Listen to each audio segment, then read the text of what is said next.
আমাদের সমাজের সবচেয়ে অসহায় মানুষেরা তাদের অধিকার প্রতিষ্ঠার জন্য আদালতে আসেন, আইনজীবীদের দ্বারস্থ হন।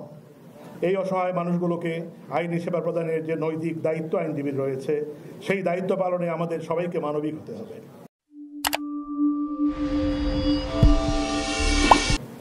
তো সুধীবৃন্দ, একথা অস্বীকার করার কোনো উপায় নেই যে পেশাগত নৈতিকতা ও মূল্যবোধের যথাযথ অনুশীলনই আইন পেশার মূল ভিত্তি।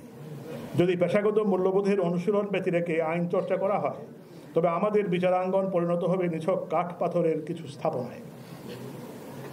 মানুষের অধিকার রক্ষার মাধ্যমে ন্যায় বিচার প্রতিষ্ঠার যে মহান উদ্দেশ্য নিয়ে দেশের বিচারালয় প্রতিষ্ঠিত হয়েছে, যে উদ্দেশ্যের কথা প্রথিত রয়েছে রক্তের আক্ষরে লেখা আমাদের মহান সংবিধানে, সেই উদ্দেশ্য সম্পূর্ণরূপে ব্যর্থ হয়ে যাবে যদি বিচারাঙ্গনের সাথে ওতপ্রোতভাবে জড়িত বিজ্ঞ আইনজীবীগণ আইন পেশা পরিচালনায় পেশাগত নৈতিক মানদণ্ড রক্ষায় যথাযথ গুরুত্ব প্রদান না করেন। এথিক্সের উপরে কোনো পড়াশোনাই আমাদের দেশে খুব একটা হয় না। যারা ব্যারিস্টার আছেন তারা করেছেন বাইরে, এথিক্স তাদের পড়তে হয়েছে বা পড়তে হয়। এথিক্স থেকে খুব কঠিন একটা সাবজেক্ট, কারণ আপনার কাছে এথিক্স আরেকজনের কাছে এথিক্স না মনে হতে পারে, পরীক্ষকের কাছে কীরকম মনে হবে।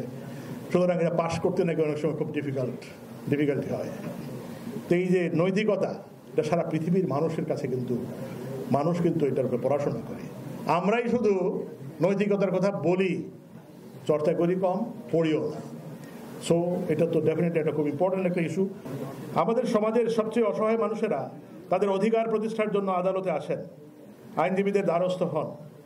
এই অসহায় মানুষগুলোকে আইনি সেবা প্রদানের যে নৈতিক দায়িত্ব আইনজীবীর রয়েছে, সেই দায়িত্ব পালনে আমাদের সবাইকে মানবিক হতে হবে।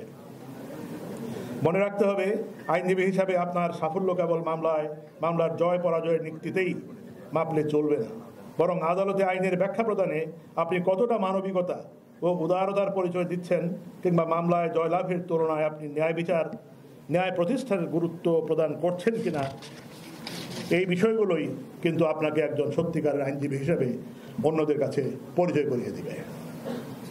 আজ এখানে যারা উপস্থিত আছেন, আমরা সবাই পরীক্ষা পাশের তাগিদে হলেও বার কাউন্সিলের canons of professional conduct and etiquette পড়েছি।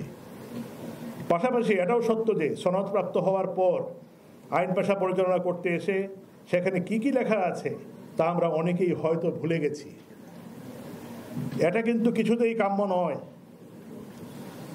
আইন পেশার পেশাগত মানের উৎকর্ষতা কিন্তু কেবল প্রতিকার বা রিলিফে সীমাবদ্ধ নয়, বরং চলনে বলনে জীবন আচরণে যখন আপনি আইন পেশার নৈতিক মানদণ্ড সমূহ অক্ষরে অক্ষরে পালন করবেন, তখনই আপনি একজন পরিপূর্ণ আইনজীবী হয়ে উঠবেন।